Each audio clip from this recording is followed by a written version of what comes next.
For the last 4+ years, my real estate photo business has made well over $50,000 per month. And during those 4 years, I have not done any photo shoots and I've not even run the business. I have a full team in place that's able to run the daily operations for me, and I still get paid. And the reason I'm telling you that is because I meet so many real estate photographers doing between 15 and 25 grand a month who are working so hard in their business. They really want to take it to the next level, but they're not able to do so because of how much time they're spending in their business. So in this video, I want to show you how to take your current real estate photo business from $20,000 per month to $50,000 per month or more, and get your time back while making more money. If you're not currently at $20,000 a month in your real estate photo business, that's totally okay. This is a great video to watch so that you're able to move through this stage and not get stuck like so many real estate photographers do. So I talked to a guy the other day who is a perfect example of this. He's in our forward coaching program and he's currently doing about $20,000 per month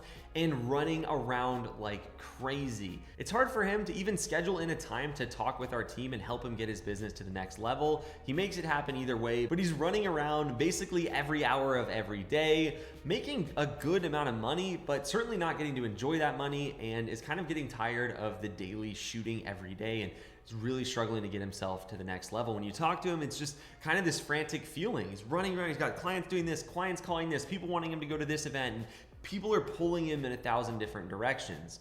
And what a lot of business owners think at this stage is that that is just part of owning a business. Being busy and always working and grinding is always a part of owning a business. That's what they think, but that isn't 100% true. So here's how this looks in my opinion. When you are first building your business, going from 0 to 20 or 25K a month or whatever it is where you kind of get maxed out, your success in that stage of going from 0 to 25K a month is all about doing more work. It's about putting in the hustle, grinding, doing the work, showing up, being consistent. And so because of that, you've been constantly rewarded as you've built your business to 20 or 25K a month. Your brain has told itself, hey, every time I do more work, I make more money. And that is absolutely true. That is what it takes to get your business to that first stage. But there's a really interesting thing that happens in the next stage. And it's not about doing more work. In fact, the more work you do, especially in the wrong area, the less results you get. So it's kind of this pyramid. On one side, you got to work hard to get there, but at a certain point, it's about working less so you can spend time to do the things that actually help you grow your business. So the process itself is pretty simple, but there's a lot of things that goes into doing it right and a lot of reasons people don't do it. Generally, what we need to do is take your business from a hustle to an organization that has people in place that can do the job for you. And we do that by number one, finding the right people to bring onto your team. And then number two, figuring out what tasks to delegate to what person so that you can work on the stuff that's most valuable to the business. So how do you recommend delegating? How do you take that first step? And what does that actually look like? Well, there's a concept that Tim Ferriss teaches in his book called The 4-Hour Workweek. Definitely recommend you read this book if you're at that 20K a month and very busy stage. So the first thing you do is figure out what your hourly rate is. So you take the total amount of money and you divide it by the hours you worked, and that's going to give you an hourly rate of, let's say, $200 an hour or whatever it comes out to be. And then what you're going to do is you're going to set an aspirational hourly rate. So let's set your hourly rate at $400 an hour. That's what you'd like to be making, double the money you make, right? So now you have these two numbers. What you start doing is you go, hey, what are the tasks that I can do that I can delegate for less than my hourly rate? So the $200 per hour. And that makes you think objectively about the things you're doing and what actually is moving the business forward according to your pay. And so a good example of this would be, what tasks are less than $200 an hour? Well, actually shooting the photos, videos, and 3D tours is less than $200 an hour. You can find someone great to do this for probably $25 to $35 an hour. That's the range we pay at my business. Maybe a little bit more if you're in a really expensive area. And so you're going to delegate that task to somebody else. Now you're probably thinking, Eli, I know that I can hire a photographer, right? I can have them shoot photos for me. I'm worried about that, not only because I'm worried the person's going to perform, but I'm also worried about spending the money in the short term.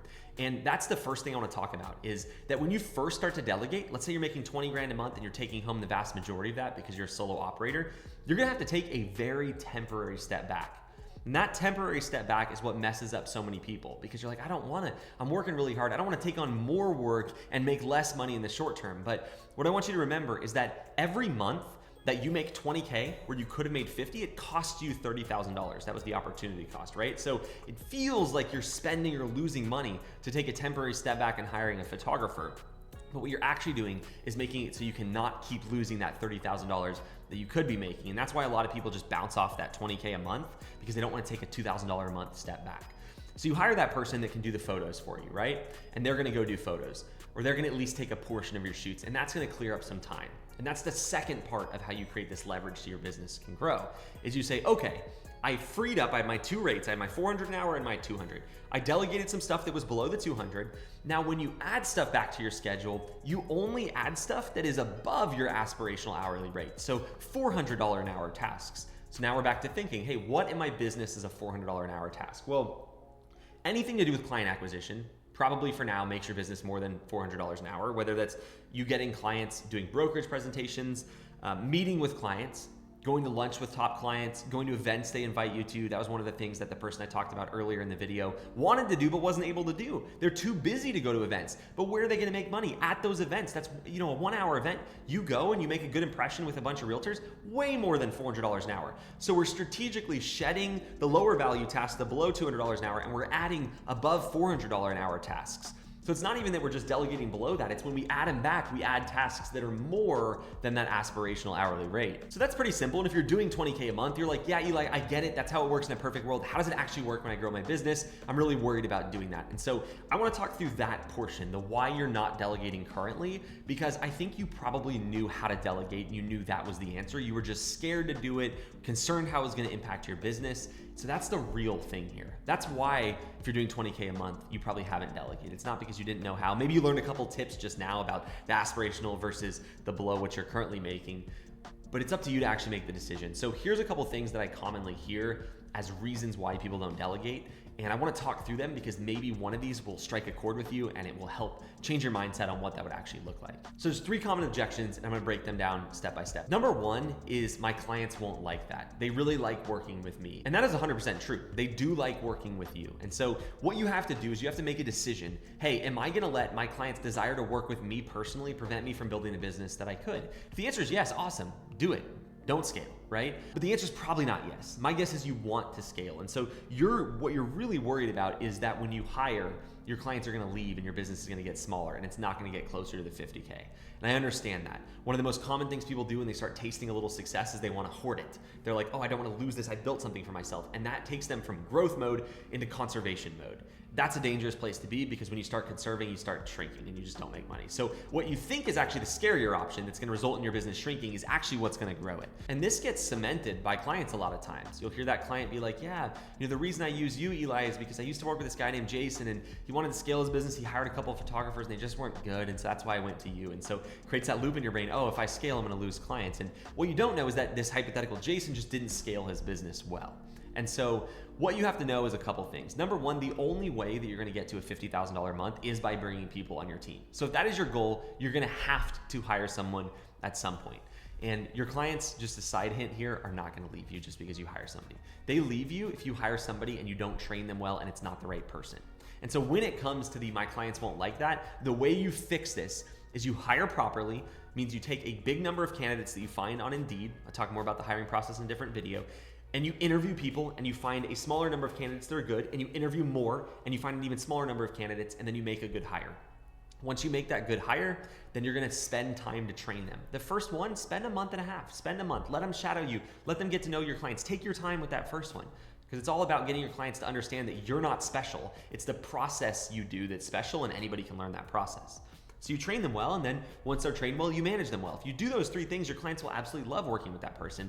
And if you don't, they won't. What you don't see behind the scenes from those companies who don't scale well is they don't do those things well. They hire the first person they interview because they think it's a good fit because they have no idea how to determine if someone's a good fit or a real estate agent recommended them or whatever. Then they sloppily train them. They don't put good processes in place. They don't manage well and it doesn't work and they wonder why. So in order to get over the objection for yourself of my clients won't like that, is you have to do it so your clients will like that. And it's totally possible. We've worked with so many companies in our forward coaching program as they've done this. I've obviously done it for my own business as well. So the next objection is I don't have enough time. If you're currently doing 20, 25K a month as a solo operator, you're busy. I totally understand that. And so that's what I was kind of saying at the start of this video when I said the reason you haven't been able to scale to 50 grand a month is because you're too busy making $20,000 a month. So you lose 30,000 every month. So this is one that you just have to have some old-fashioned discipline with. Yeah, you're too busy. That's the whole problem. We want to hire people for your business, and that takes time. So what you're going to have to start getting good at is making a priority for yourself, not just your clients. Your goal is to grow a 50K a month business. Your client's goal is to have you shoot a house this week. You have to sometimes put your goal above theirs. Block your schedule on Fridays or on Tuesdays or whatever day you don't want to shoot, or for whatever afternoons you don't want to shoot. And don't schedule anybody over that. If you commit to using that time to grow your business, then grow your business during that time. It is going to take time to hire somebody and train them.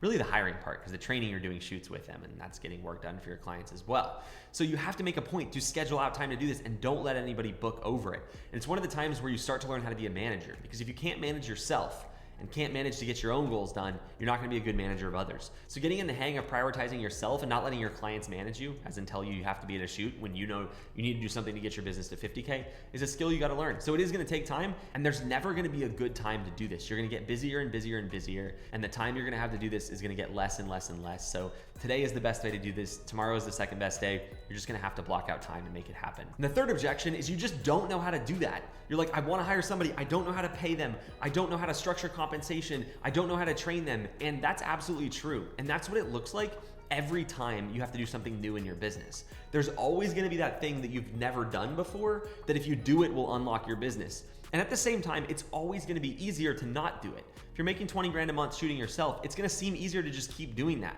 than it is to figure out how to hire someone W-2 and do all this stuff. But as a business owner, you know that you're here to solve problems. And you're just solving your problem now instead of your client's problems. Remember back when you first started, it was overwhelming to do photos, videos, and 3D tours and all these systems you had to learn, and now it's easy. That's what it's gonna be with hiring as well. You're just running up against the ceiling. You're gonna have to put in some effort to break that ceiling, right? To get to the next level. And that effort is learning how to do something new. Quick hint for you, it's actually not hard to hire somebody. You've just never done it. And so you have to block that time like we talked about in the last objection and actually use it to learn and go through that pain of learning something new that you haven't done in a while. And just like it was a huge unlock for your life that allowed you to build a 20K a month business that you have now, when you figured out how to do photos, videos, and 3D tours and all that stuff that goes with it, it's also gonna be an unlock when you figure out how to hire people, because once you do it once, it's much easier the second time, just like it was easier to do that second shoot. And with those three things in mind, one of the most important things that you can keep reminding yourself is that if your goal is to build a 50K a month plus business, 100K, 200K, whatever it is, every month that you don't get that is costing you that much.